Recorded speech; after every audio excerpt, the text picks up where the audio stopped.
Fazio. I'm with fbodywarehouse.com, and today what we're going to be doing is showing you an alternative to the conventional sound deadener and cabin insulation. We of course offer the standard guitar style and insulated style factory replacements. But what we're working with today is something that's pretty new to the market, pretty cool too. What this is this comes in 12-inch width, 15 foot long per roll, and it's a 1/4 inch thick. I'm sorry, 1/8 inch thick. What this stuff is great for though is it's an aluminum foil top with an adhesive back. So basically, in a nutshell, it is literally peel and stick.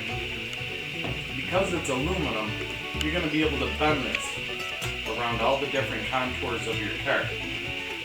The great thing is you can just use a regular box cutter blade and you can cut it very easily. And that allows you to go through the entire cabin of your car quickly and easily. It's going to make for great sound deadening properties. It's going to also help to prevent the heat from coming in through your exhaust system and your engine bay into the cabin. So this has been used traditionally for HVAC systems, home heating and air conditioning systems, but works terrific on the cabins of your F-Body. Alright, first off, excuse the shop that's a mess. We're working on about 6 different cars at once here, so we have parts all over the place. Our beast today that we're working on is one of the coolest things you're ever going to see. This is a 1981 Camaro Z28 convertible. I'm not going to show you how to put a headliner in this car, that's for sure. This is a really good old car. We picked it up last year. One thing it did have a big issue with was a complete and utter lack of floor pans. So we sent it down to a gentleman in Atlanta, put some floor pans in for us. We did front pans and rear pans here.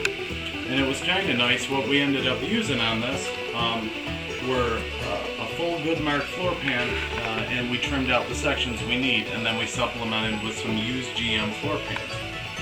Now we've got our floors done now in this car, so we don't have any more rust issues, but before we put our sound deadener down, one thing that's real important to do is to go ahead and wash the floors. And we're still going to take just a thing of warm water and some cleaning solution, and in this case I literally just have a little pine sol in here, and I'm going to wipe out the entire floor pan, any area that we're going to be covering with our material, so that it has a clean, dry surface to bond to. So what we got, we have 2 rolls here, and on a hardtop car you're probably going to honestly want 3 to 4 rolls, and the reason is you can do this back shelf and then where your package tray would be. What you're going to need, tool-wise, is really no tools at all. You need a box cutter blade. This stuff cuts really, really easy. And what we're going to do now is we'll go ahead, we're going to use up this little roll here. And it's great because it'll just give you an idea. We're going to pull off the remainder on our run. And as you can see, it's very flexible. You can bend it in about any direction. And what we'll do, I'm going to just lay it literally right here. You're going to lay it into place where you want it. And remember, clean your floors. Make sure your floors are nice and dry. If your floors, you don't want to go through and go crazy and spend hours on your floor, just make sure there's going to be no loose debris. You want this to sit with a good adhesive on it. It's going to hold down to the floors. You're going to set it into place, and then with your hand, since this is an aluminum base, you can literally squeeze it right on in to exactly how you need it.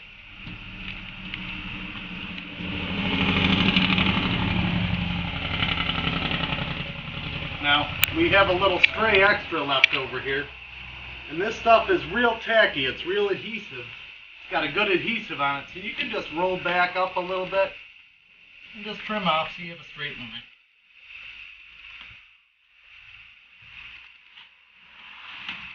Just like that.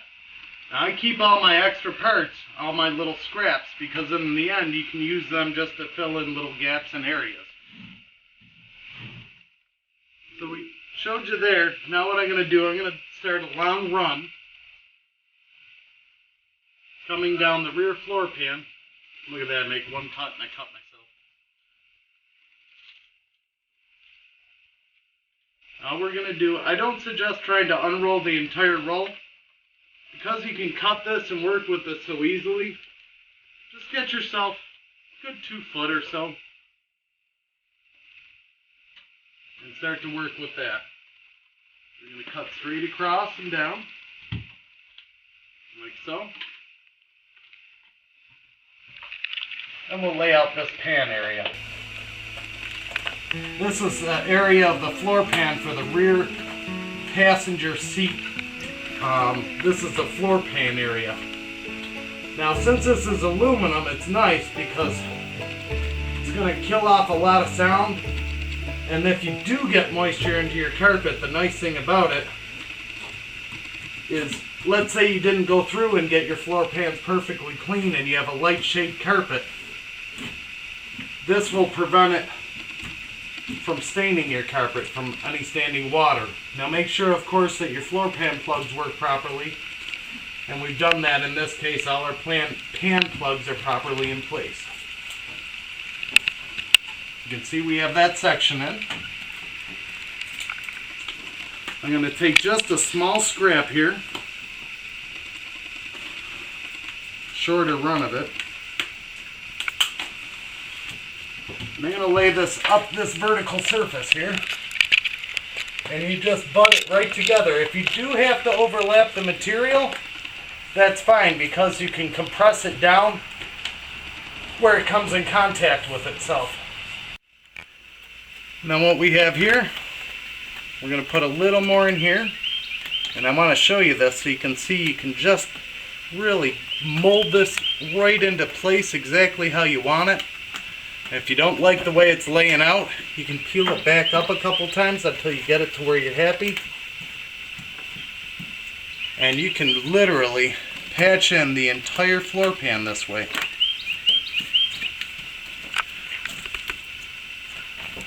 If you have an overhang, you don't want it, you just peel it back a notch and you can trim. So what we're going to do, we're going to take a little while, we're going to work down this floor pan and we'll check back in just a little bit.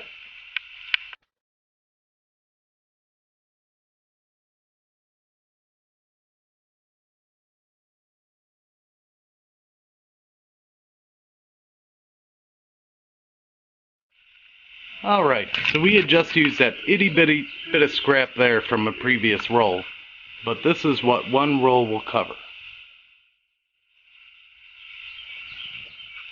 As you can see, we went all the way to the firewall pad on the toe pan, and we got a little bit into the transmission hump.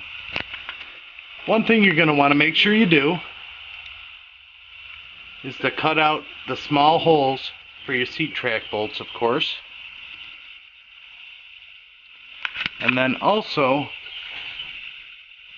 right there, we cut out for our front female belt. Our other side shoulder harness restraint is still there. And then we cut out the area right there at the rear seat pan latch down. And we left our floor pan plug exposed. This took total time about 40 minutes to do. We're going to go ahead now with our next roll and we're going to shoot the other side.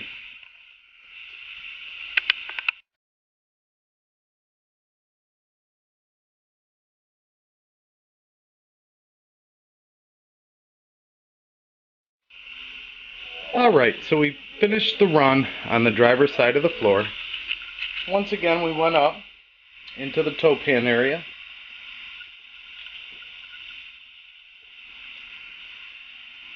And as you can still see all the contours in the floor. Really quiets it down though, solidifies it.